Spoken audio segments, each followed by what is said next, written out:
আজকে কোথায় মানবতার ফেরিওয়ালা? কোথায় তাদেরকে বলা হয়তো মানবতার ফেরিওয়ালা?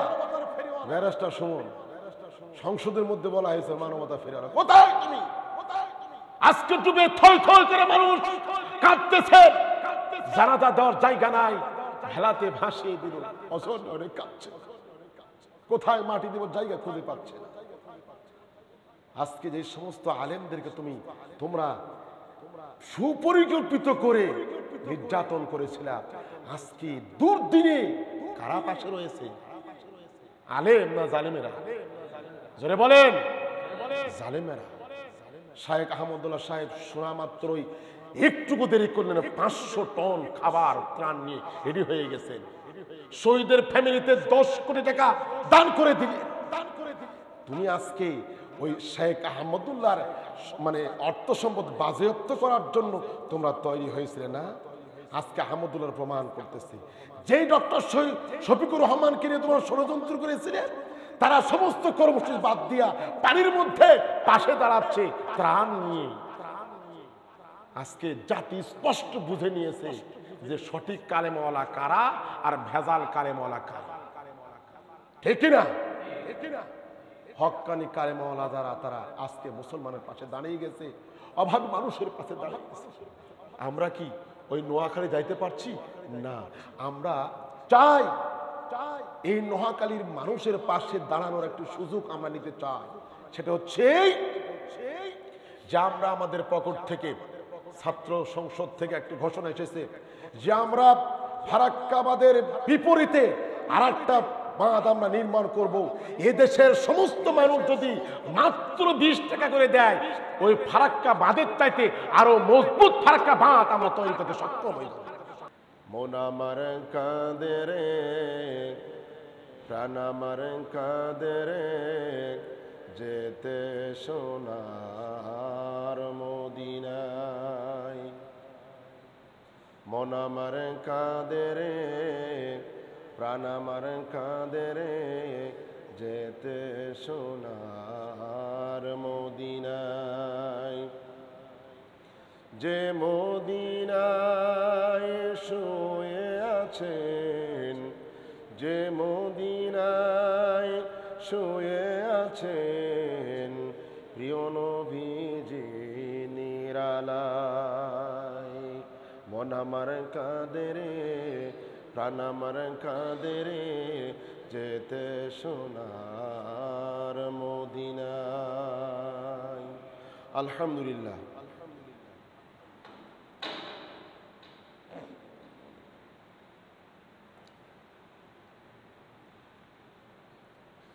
মহান রব আল্লাহ সুবহানাহু ওয়া তাআলার আলিশান দপ্তরে শুকরিয়া আদায় করতেছি যে আল্লাহ সুবহানাহু ওয়া তাআলার অশেষ মেহেরবানিতে পবিত্র জুম্মা মুবারক, জুম্মার ঘরে যে রব, যে স্রষ্টা আমাদের সবাইকে সুস্থ শরীরে ঈমানী পরিবেশে তাকে ডাকার মতো সুযোগ দান করলেন, ওই আল্লাহর আলিশান দপ্তরে উচ্চস্বরে আওয়াজ দিয়ে শুকরিয়া আদায় করতেছি। সকলে বলতেছি আলহামদুলিল্লাহ।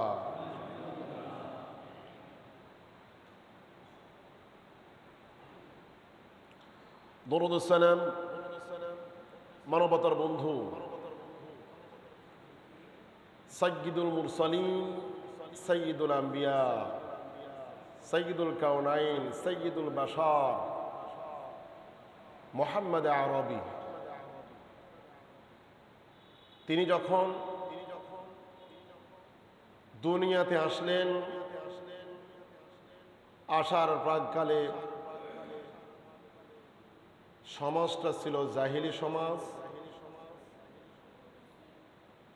এই সমাজের মধ্যে এমন কোনো পাপ নাই যা সংগঠিত হয় নাই। সুদ, ঘুষ, দুর্নীতি, অশ্লীলতা, বেহায়াপনা, চুরি, ডাকাতি, নারী নির্যাতন, গুম, খুন, ইফটিজিং, জোর যার মুল্লুক তার, এই নীতিতে তারা বিশ্বাসী ছিল। ১,৫০০ বৎসর পূর্বে চোর ছিল, এখন বুঝি নাই, আছে না নাই?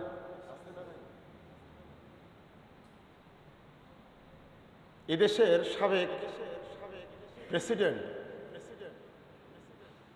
জনাব শেখ মুজিবুর রহমান দেশ স্বাধীনের পরে একটি বক্তব্য দিয়েছিলেন জাতির উদ্দেশ্যে। ইরাক, ইরান, সৌদি আরব পাইল তেলের খনি, স্বর্ণের খনি, আর আমি পাইলাম চোরের খনি। তাহলে পরে নেতার দেওয়ার সার্টিফিকেট অনুযায়ী জাতিগতভাবে চোর, সুযোগ পাইলেই আজকে চোরের গোষ্ঠী যারা, চোরের ওয়ারিশ যারা, তাদেরই আমল করতে দেরি করে নাই। জোর যার মুল্লুক তার, এই নীতিতে বিশ্বাসী হয়ে দেশটা থেকে লুটপাটের একটা মহা উৎসব পালন করেছে।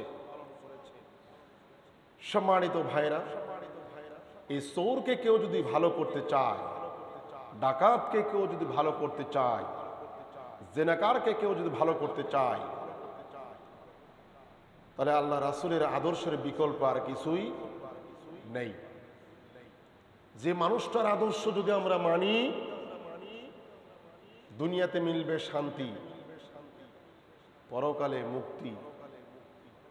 সেই আদর্শ নেতার প্রতি ভক্তি ভরে লাখবে দরুদ সকলে বলি সাল্লাল্লাহু আলাইহি ওয়াসাল্লাম। আজকের আলোচ্য বিষয় কালেমা তৈয়্যিবা এবং বাংলাদেশ। এই বিষয়ের উপরে আজকে আলোচনা করব ইনশাআল্লাহ। আলোচনাটা হবে কোরআনুল কারীম থেকে। কোরআনের সাথে কারো কি দুশ্মনী আছে নাকি? হ্যাঁ, কোরআন থেকে আলোচনা করলে কারো সমস্যা হওয়ার কথা নয়। কোরআনুল কারীমের মধ্য থেকে বহুল পরিচিত একটি সূরা, একজন নবীর নামে সূরা। সে নবীর নাম হচ্ছে ইব্রাহিম। নাম কি? সম্পর্কে আমাদের কে হয়? জোরে বলতে হবে। সম্পর্কে আমাদের জাতির পিতা। মুসলমান যিনি, জাতির পিতাকে ইব্রাহিম আলাইহিস সালামকে গ্রহণ করবেন তিনি। আর মুসলমান নয় যিনি ইব্রাহিম আলাইহিস সালামকে বাদ দিয়া অন্য কাউকে জাতির পিতা গ্রহণ করবেন তিনি। জোরে বলেন ঠিক না ঠিক? এই দুনিয়াতে জাতির পিতার সার্টিফিকেট মানব রচিত হতে পারে, কিন্তু মুসলমান জাতির পিতার সার্টিফিকেট স্বয়ং দিয়েছেন রাব্বি কারীম, আরশে আজিমের মালিক, যিনি আল্লাহ সুবহানাহু ওয়া তাআলা ঘোষণা করলেন মিল্লাতা আবিকুম ইব্রাহিম। সকল মিল্লাতের পিতা হবেন ইব্রাহিম। কে? পিতা যিনি, সন্তানের নাম রাখেন তিনি। আমি পিতা হওয়ার কারণে আমার সন্তানের নাম রাখি, আমি সন্তান হওয়ার কারণে আমার পিতা আমার নাম রেখেছে। পিতা যিনি, সন্তানের নাম কি? সলিমউদ্দিন, কলিমউদ্দিন, আব্দুল জব্বার, আব্দুর রহমান, আব্দুল মতিন, হামিদুর, জালাল, এইগুলো নাম আল্লাহ রাব্বুল আলামিন সে কথাও কোরআনুল কারীমে জানাই দিলেন। জাতির পিতা সন্তানের নাম রাখলেন হুয়া সাম্মাকুমুল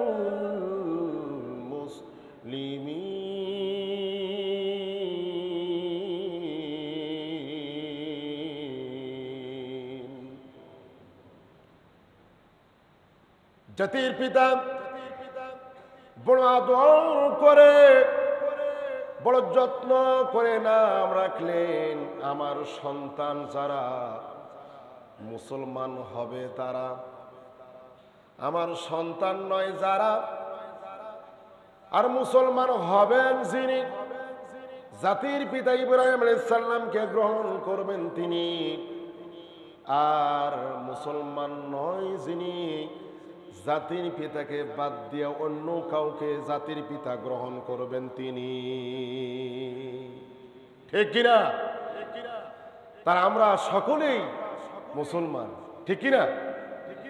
ইব্রাহিম আলাইহিস সালাম নামক সূরার মধ্য থেকে একটি আয়াত তেলাওয়াত করেছি।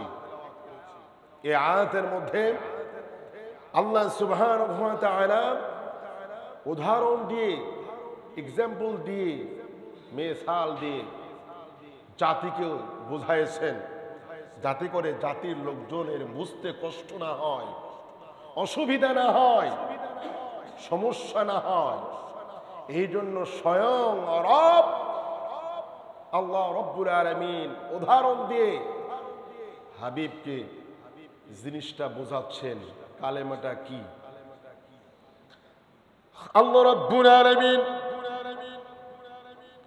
এই আয়াতের মধ্যে জানাই দিলেন, আলাম তারা কাইফা, হে হাবিব তুমি কি লক্ষ্য করনি, কাইফা কিভাবে, দরাবাল্লাহু মাসালান, আল্লাহ রব্বুল আলামিন উদাহরণ পেশ করছেন, কালেমাতান, তা হচ্ছে একটা পবিত্র কালেমার। সেটা কিসের? পবিত্র কালেমার। কালিমাতান তয়্যিবাতান, পবিত্র কালেমার উদাহরণ পেশ করলেন। উদাহরণটা হচ্ছে কাশাজারাতিন তয়্যিবা, সেটা হচ্ছে একটা পবিত্র গাছ। আসলুহা সাবিতুন, যার মূল বা শিকড় গভীরে, অর্থাৎ সাতবক জমিন যত গভীরে, পবিত্র কালেমা তয়্যিবা নামক গাছটা তত গভীরে। সুবহানাল্লাহ। ওয়াফারুহা ফিস সামা, আসমান যত বড় প্রশস্ত, পবিত্র কালেমা নামক গাছটার শাখা প্রশাখা তত প্রশস্ত। জোরে বলবেন না সুবহানাল্লাহ। আয়াতটা নাজিল হয়ে গেল সমস্ত সাহাবীদেরকে নিয়ে। আল্লাহর নবী জনাবি মুহাম্মদুর রাসূলুল্লাহ সাল্লাল্লাহু আলাইহি ওয়াসাল্লাম এই আয়াতটার কথা তাদের সামনে উপস্থাপন করলেন। সাহাবীরা প্রশ্ন করলেন, হাবিব গো, ইয়া রাসূলুল্লাহ, বুঝে নিলাম কালেমা তয়্যিবা একটা গাছ, প্রশ্ন করি উত্তর দেন। গাছের তো তিনটা অংশ থাকে, মূল, বডি, শাখা প্রশাখা। ও হাবিব, আমরা আপনাকে প্রশ্ন করে জানতে চাই, বলুন তো গাছটার বডি কি? আল্লাহর নবী সাহাবীদেরকে লক্ষ্য করে বললেন, সাহাবীরা তোমরা জবাব দাও, তোমরা সবাই কালেমা ওয়ালা না কালেমা বিরোধী? সাহাবীরা জবাব দিলেন, ইয়া রাসূলুল্লাহ, আমরা সকলেই কালেমা ওয়ালা।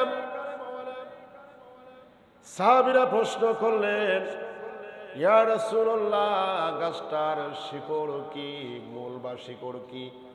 আল্লাহর নবী জবাব দিলেন, সেটা হচ্ছে কালেমা ওয়ালা।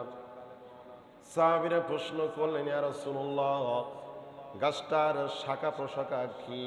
আল্লাহর নবী জবাব দিলেন, সেটা হচ্ছে কালেমা ওয়ালা। সাহাবীরা প্রশ্ন করেছেন কয়টা? সাহাবীরা প্রশ্ন করেছেন তিনটা। আল্লাহর নবী জনাবি মুহাম্মদুর রাসূলুল্লাহ সাল্লাল্লাহু আলাইহি ওয়াসাল্লাম জবাব দিয়েছেন একটা। কয়টা? জবাব দিয়েছেন একটা। সাহাবীরা প্রশ্ন করলেন তিনটা। আল্লাহ নবী জবাব দিলেন একটা, আবারও প্রশ্ন করলেন, ইয়া রাসূলুল্লাহ আপনি আমাদেরকে ব্যাখ্যা করে বুঝাইয়া দেন। আল্লাহ নবী প্রশ্ন করলেন, ও সাহাবীরা তোমরা প্রশ্ন করেছো গাছটার বডি কি? আল্লাহ নবী প্রশ্ন করলেন, ও সাহাবীরা তোমরা সকলে কালেমাওয়ালারা কালেমা বিরোধী? সাহাবীরা জবাব দিলেন, ইয়া রাসূলুল্লাহ আল্লাহি, ওই আল্লাহর কসম করে বলে আমরা সকলে কালেমাওয়ালা। আল্লাহ নবী জবাব দিলেন, তাহলে তোমরা গাছটার বডি হচ্ছে তোমরা। ইয়া রাসূলুল্লাহ গাছটার মূল বা শিকড় কি? আল্লাহ নবী জবাব দিলেন, বলছে কালেমাওয়ালা একটু বুঝিয়ে দিন, একটু ব্যাখ্যা করে বুঝিয়ে দিন। আল্লাহ নবী বললেন, ও সাহাবীরা মানুষ মরে গেলে তার বডি কোথায় রাখা হয়? কোথায়? মাটির নিচে। তার মানে হলো একটা কালেমা ওয়ালা যখন মারা যায় তার বডিটা মাটির নিচে যায়। ও সাহাবীরা তোমরা জবাব দাও, মানুষ যখন মরে যায় তার রূহটা কোথায় যায়? জোরে বলেন। আসমানে। আল্লাহ নবী জবাব দিলেন, ও সাহাবীরা তোমরা প্রশ্ন করেছো গাছটার শাখা প্রশাখা কি? আমরা জবাব দিলাম সেটা হচ্ছে কালেমাওয়ালা। তার মানে হলো মানুষ যখন মরে যায় তার রূহটা আসমানে চলে যায়। আমার ভাইরা বলুন তো, যে গাছের শাখা প্রশাখা বেশি, যে গাছের মূল বা শিকড় বেশি, গাছটা শক্তিশালী হয় না দুর্বল হয়? জোরে বলেন।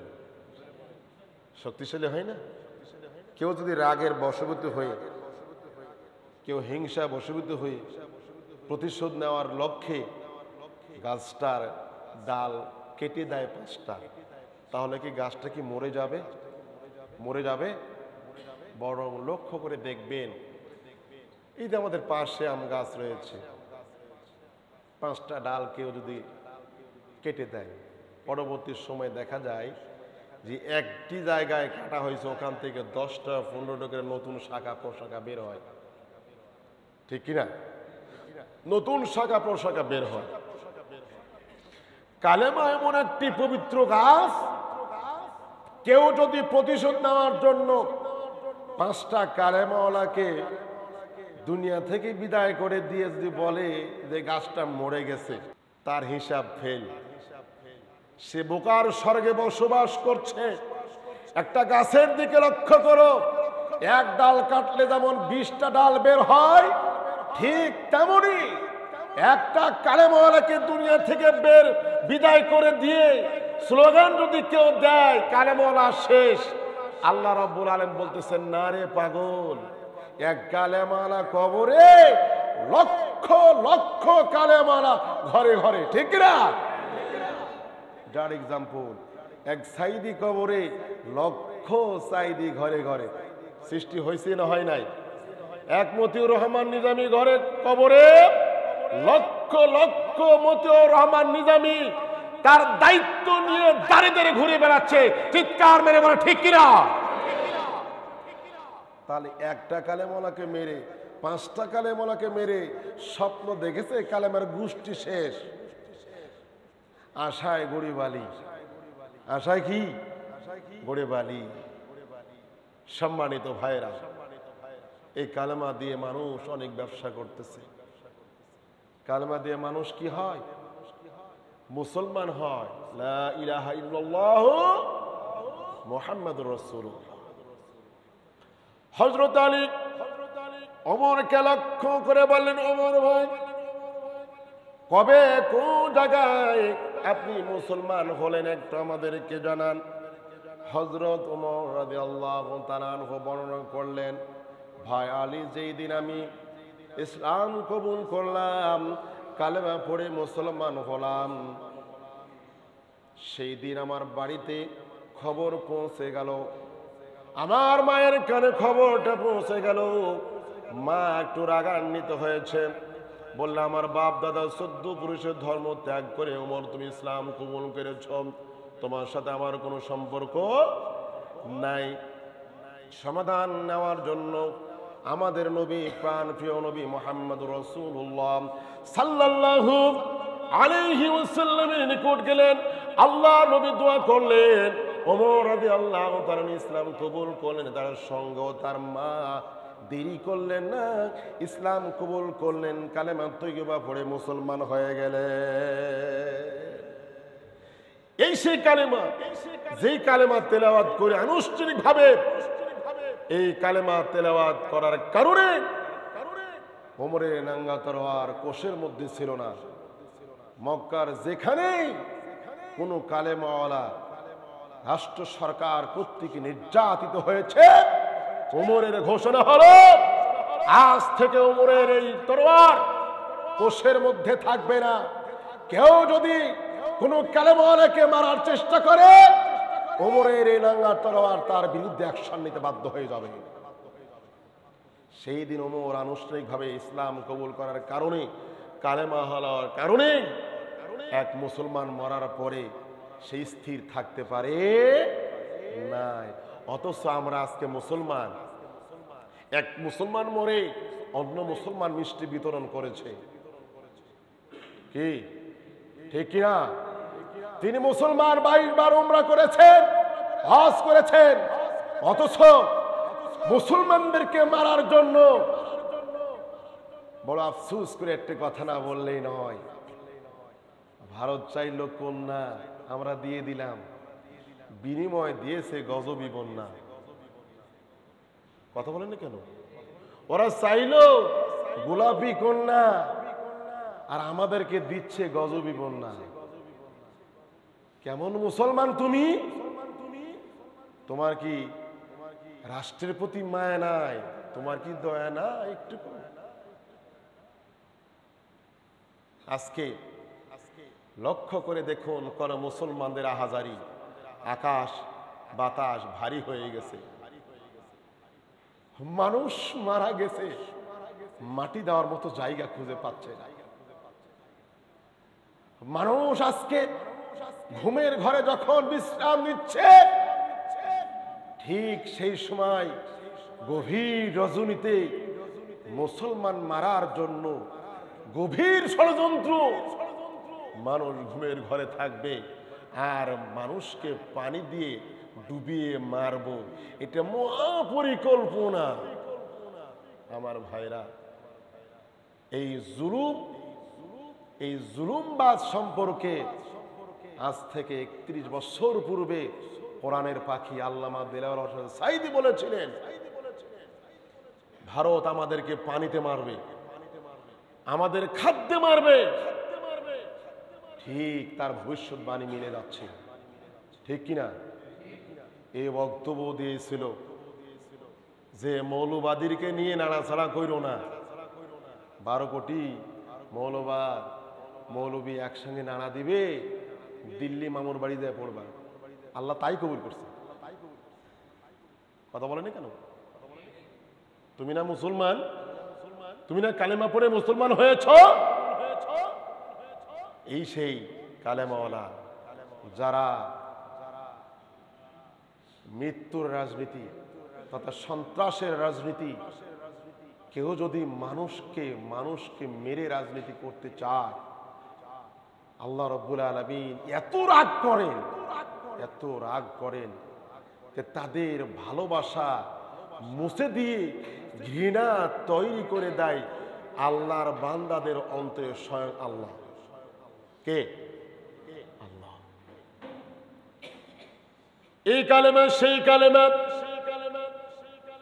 আল্লাহর নবী জনাবে মুহাম্মদুর রাসূলুল্লাহ সহ যত নবী রাসূলগণ দুনিয়াতে এসেছেন, প্রত্যেকটা নবী রাসূলগণের দাওয়াতের ভীষণ বাক্য ছিল একই। ইব্রাহিম আলাইহিস সালাম নমরুদকে দাওয়াত দিয়েছেন, যে কথা বলেন লা ইলাহা ইল্লাল্লাহ ইব্রাহিম খলিলুল্লাহ। নমরুদ দাওয়াত দিয়ে খাওয়ায় নাই, খেপেছে রাষ্ট্র সরকার। কার বিরুদ্ধে? ইব্রাহিমের বিরুদ্ধে। মুসা আলাইহিস সালাম দাওয়াত দিয়েছেন লা ইলাহা ইল্লাল্লাহ মুসা কালিমুল্লাহ। খেপেছে ফেরাউন। কে খেপেছে?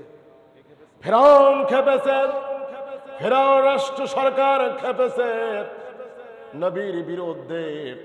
ঈসা আলাইহিস সালাম জাতির উদ্দেশ্যে দাওয়াত দিলেন, জাতির লোকজন মেনে নাও দাওয়াত, লা ইলাহা ইল্লাল্লাহু ঈসা রাসূলুল্লাহ। মানুষ খেপে তাড়াহুড়ো করেছে, ঈসা আলাইহিস সালামকে স্বয়ং আল্লাহ আরশে উঠায় নিয়েছেন।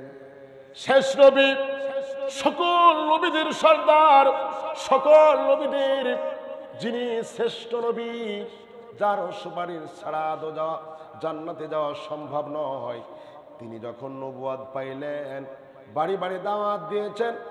দাওয়াত দিয়ে দিয়ে যখন ব্যর্থ হয়ে গেলেন, নবুয়ত পেয়ে গেলেন, নবুয়ত পাওয়ার পরে আল্লাহ রাব্বুল আলামিন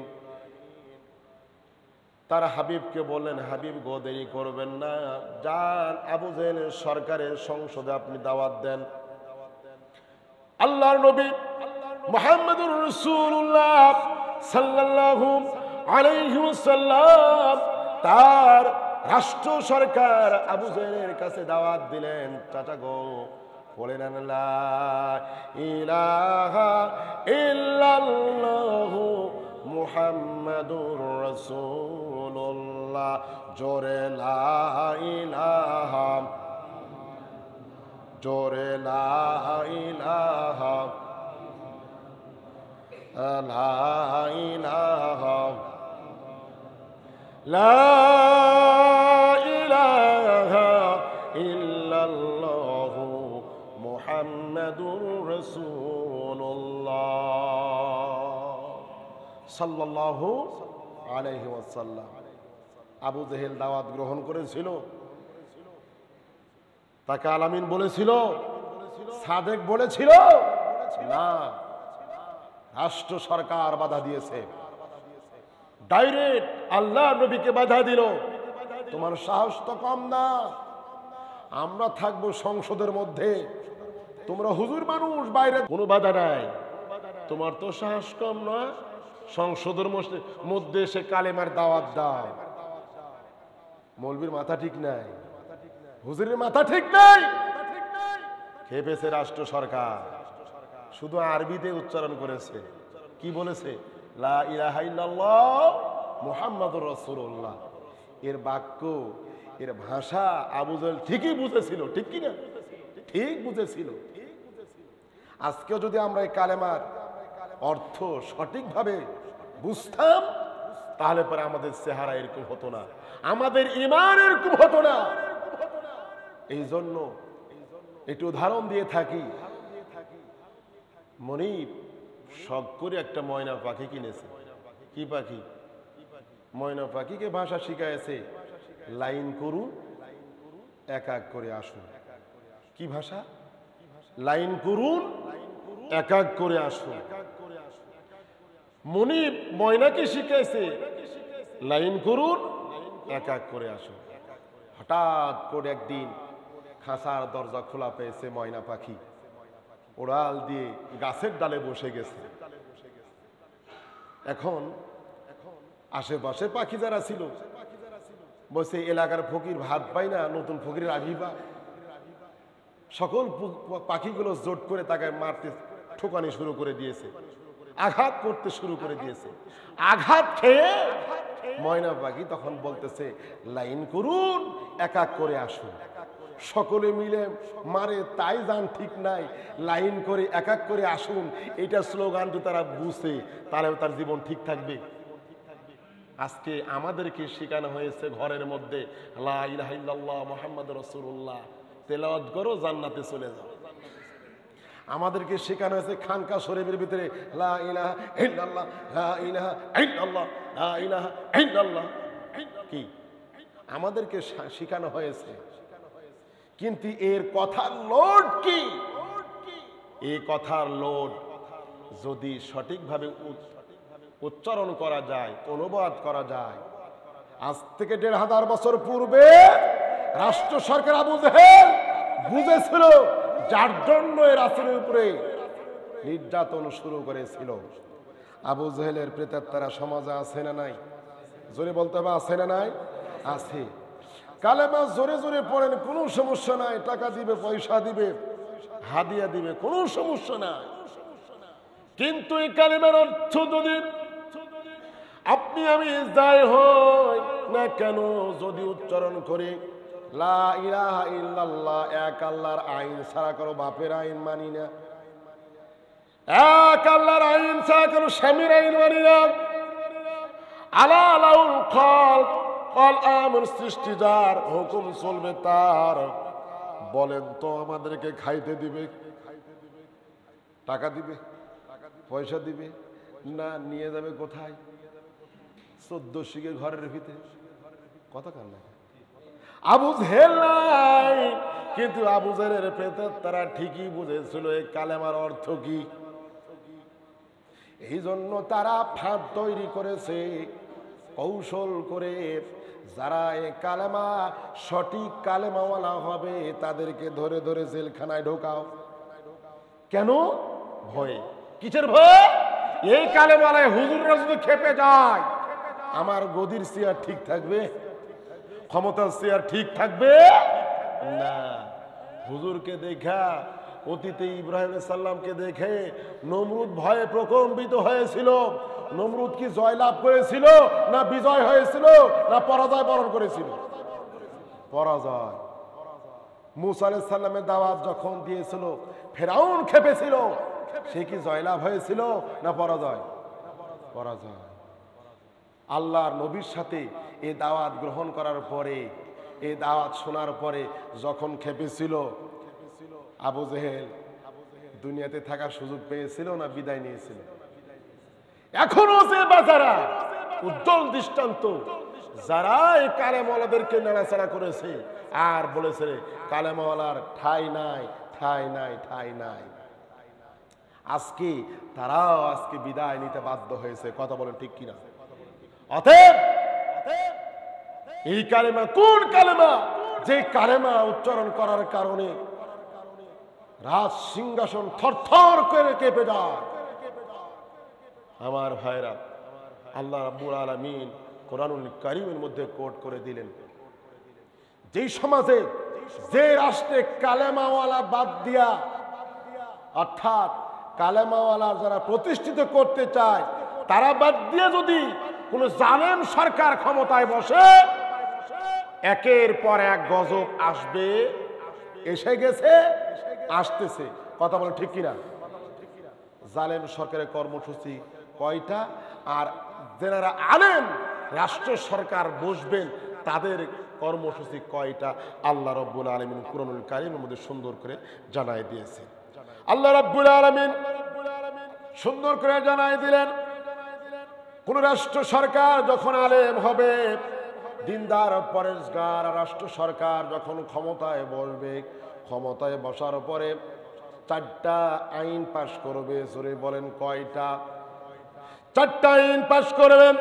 আল্লাহ রাব্বুল আলামিন কুরআনুল কারীমের মধ্যে সূরা হজের 41 নম্বর আয়াতের মধ্যে জানাই দিলেন, আল্লাযীনা ইম্মাক্কানাহুম ফিল আরদ আকামুস সালাত ওয়া আতাউয যাকাত ওয়া আমারু বিল মা'রুফ ওয়া নাহাউ আনিল মুনকার ওয়ালিল্লাহি আকিবাতুল উমুর।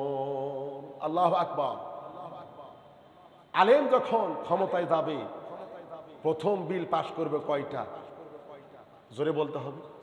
তার 1 নম্বর হচ্ছে সংসদের মধ্যে 1 নম্বর বিল পাশ করবে যে নামাজ প্রতিষ্ঠিত করতে হবে। সংসদের মধ্যে কি করবে? প্রথম বিল পাশ করবে নামাজ কায়েম করতে হবে। 2 নম্বর যাকাত প্রতিষ্ঠিত করবে। 3 নম্বর সেটা হচ্ছে কি? ভালো কাজের কর্মসূচি বাস্তবায়ন করবে। 4 নম্বর হচ্ছে আইন করে অন্যায় কাজ বন্ধ করবে। আলেম ক্ষমতায় গেলে কয়টা কর্মসূচি? জোরে বলেন। 4টা। প্রথম কাজ কি? দ্বিতীয় কাজ, তৃতীয় কাজ, ভালো কাজ চালু করবে। 4 নম্বর অন্যায় কাজ বন্ধ করবে। ও ডাঙ্গাপাড়া তৌহিদি জনতা, এই মুহূর্তে আলেম সরকারের দরকার আছে না জালেম সরকারের? আওয়াজ শুনে খুশি হতে পারলাম না, উচ্চস্বরে আওয়াজ দিয়ে বলতে হবে, আমরা কি আলেম সরকার চাই না জালেম সরকার? আলেম সরকার চাই, যারা ক্ষমতায় বসে কোরআনুল কারীমের সূরা হজের ৪১ নম্বর আয়াতের আলোকে বিল পাশ করবে। আমরা কি পক্ষে থাকতে রাজি আছি না নাই? জালেম ক্ষমতায় গেলে করবে কর্মসূচি ৪টা, জোরে বলেন কয়টা? ক্ষমতায় যাওয়ার পরে প্রথম কাজ হচ্ছে দলীয়করণ। কি করুন? দলীয়করণ। মসজিদের সভাপতি থেকে গণভবন পর্যন্ত দলীয় লোক লাগবে। ছিল না? কথা কন না কেন? ছিল। ২ নম্বর কর্মসূচি আত্মীয়করণ।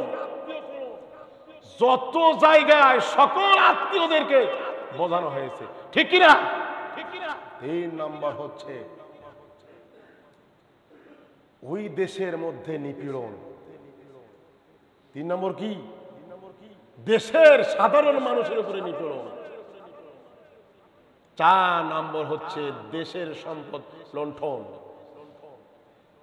কতক্ষণ? ৪টা কর্মসূচি জানেন যারা, তারা বাস্তবায়ন করেছে না করে নাই? জোরে বলেন, করেছে না করে নাই? আমাদের শরীরে ঘাম ঝরার টাকা দিয়ে, ট্যাক্সের টাকা দিয়ে দেশ চলবে সঠিকভাবে, কিন্তু আজকে দেশের সম্পদ লুট করে বলতেছে আমরা চোর না। আরে তোর বাবাই তো বলে গেছে চোর। কথা কন না কেন? আজকে কত লাখ কোটি টাকা দেশ থেকে পাচার হয়ে গেছে। চুরি করলো কে? আলেম।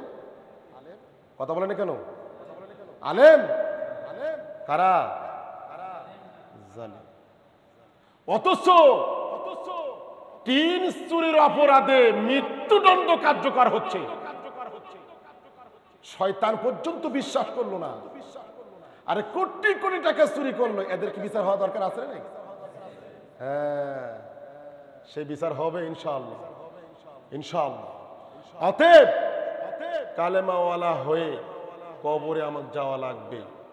অতএব উদাত্ত আহ্বান জানাচ্ছি, একবার কালেমা পড়ে যেহেতু মুসলমান হয়েছি, মুসলমান হয়ে আর এক মুসলমানকে কষ্ট দিয়েন না। এক মুসলমান হয়ে আর এক মুসলমানের লাশ নিয়ে রাজনীতি করেন না। এক মুসলমান হয়ে আর এক মুসলমানের বাড়ি ডুবানোর রাজনীতি করবেন না। এক মুসলমান হয়ে আর এক মুসলমানের সম্পদ লুণ্ঠন করার চেষ্টা করবেন না। এক মুসলমান হয়ে আর এক মুসলমানকে অন্যায়ভাবে হত্যা করবেন না। পায়ে হাত রেখে অনুরোধ করছি, দেশ আমার, ভাই আমার, চাচা আমার, বাবা আমার। অতএব কার বিরুদ্ধে ষড়যন্ত্র, কার বিরুদ্ধে নৈরাজ্য, কার বিরুদ্ধে আজকে ষড়যন্ত্রে লিপ্ত হয়েছেন, তাকিয়ে দেখো নোয়াখালীর দিকে কত মা আহাজারি করতেছে। তাকিয়ে দেখো ওই নীলফামারীর দিকে কত মা আত্মনাদ করছে। তাকিয়ে দেখো ওই নোয়াখালীর ছোট্ট বাচ্চাদের দিকে, ছোট্ট বাচ্চারা হাউমাউ করে কাঁদছে, খাবার পাচ্ছে না। সকল যারা 1 ঘন্টা আগে ছিল কোটিপতি, শুধুমাত্র সময়ের ব্যবধানে আজকে একেবারে ফকির হয়ে গেছে। যারা ছিল আজকে সমাজের বিত্তবান, আজকে এক মুঠো খাবারের জন্য দাঁড়ে দাঁড়িয়ে, অর্থাৎ যেখানে ত্রাণ যাচ্ছে সেখানে ত্রাণ নেওয়ার জন্য দড়িয়ে ঝাঁপিয়ে পড়ছে। যাদের থাকার জায়গা ছিল এয়ার কন্ডিশন ঘরের মধ্যে, আজকে একটি সুন্দর জায়গা পাওয়ার জন্য প্রতিযোগিতা করছে। কিসের এত অহংকার? কিসের এত দাম্ভিকতা? কিসের এত অহংকার? আল্লাহকে ভয় করুন, ওই রবকে ভয় করুন, ওই স্রষ্টাকে ভয় করুন। সময়ের ব্যবধানে একটু সময়ের ব্যবধানে এই জিরোকে হিরো বানানোর মত ক্ষমতা কার হাতে? জোরে বলতে হবে, কার হাতে? আজকে কোথায় মানবতার ফেরিওয়ালা? কোথায় তাদেরকে বলা হয়তো মানবতার ফেরিওয়ালা? ব্যারিস্টার শুনুন, সংসদের মধ্যে বলা হয়েছে মানবতা ফিরে আনো। কোথায় তুমি? আজকে ডুবে থই থই করে মানুষ কাঁদতেছে, জানাজা দেওয়ার জায়গা নাই, ভেলাতে ভাসিয়ে দিল, অসন অনেক কাঁদছে, কোথায় মাটি দেওয়ার জায়গা খুঁজে পাচ্ছে না। আজকে যে সমস্ত আলেমদেরকে তোমরা সুপরিকল্পিত করে নির্যাতন করেছিলাম, আজকে দুর্দিনে কারা পাশে রয়েছে? আলেম না জালেমেরা? জোরে বলেন। জালেমেরা। শায়েখ আহমদুল্লাহ সাহেব শোনা মাত্রই একটুকু দেরি করলেন 500 টন খাবার ত্রাণ নিয়ে রেডি হয়ে গেছেন। শহীদের ফ্যামিলিতে 10 কোটি টাকা দান করে দিলে। তুমি আজকে ওই শেখ আহমদুল্লাহর অর্থ সম্পদ বাজেয়াপ্ত করার জন্য তোমরা তৈরি হয়েছিলে না?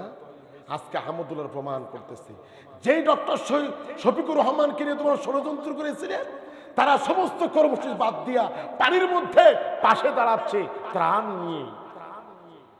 আজকে জাতি স্পষ্ট বুঝে নিয়েছে যে সঠিক কালেমাওয়ালা কারা আর ভেজাল কালেমাওয়ালা কারা। ঠিক কিনা?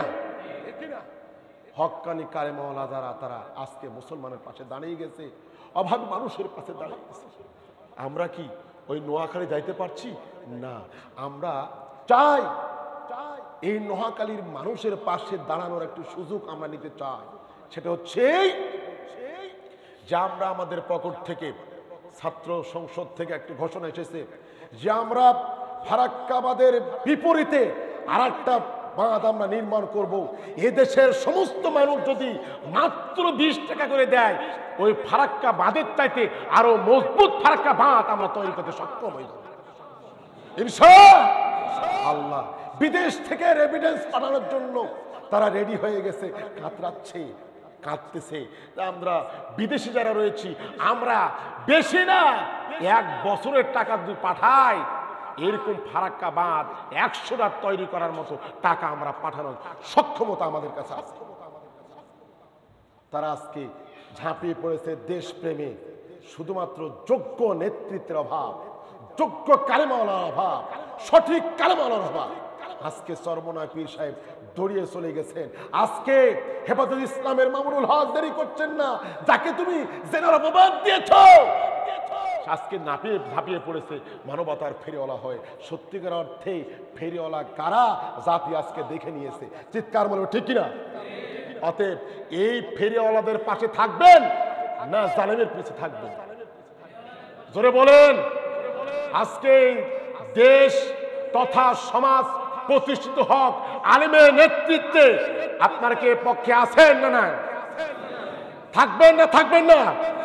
অতএব আমরা সামনে এই নামাজের পরেই আমরা ওই নোয়াখালী একটা মায়ের ঘরে কিছু টাকা পৌঁছে দেব, ওই নীলফামারী কিছু পরিবারে কিছু টাকা পৌঁছে দিব। আমরা নামাজের পরে কালেকশন করব। কেউ কৃপণতা করবেন না। দেওয়ার প্রস্তুতি আছেন না? নাই? আছেন নাই? আল্লাহ সকলকে কবুল করুন। আল্লাহ মানবতার পাশে দাঁড়িয়ে, মজলুমের পাশে দাঁড়িয়ে আল্লাহ আমাদেরকে তুমি মাসুম বেগুনা বানায় দাও। বলেন আমিন। জোরে বলেন আমিন। পরিশেষে দোয়া করে আল্লাহ আমার দেশের প্রতি খাস রহমত নাজিল করো। আল্লাহ আমার দেশকে ষড়যন্ত্র হচ্ছে, আল্লাহ আমার দেশকে তুমি রহম করো। আল্লাহ দেশের সমস্ত মানুষকে হেফাজত করো। সকলে বলেন আমিন, আমিন, সুম্মা আমিন। যাদের সুন্নত হয়নি সুন্নত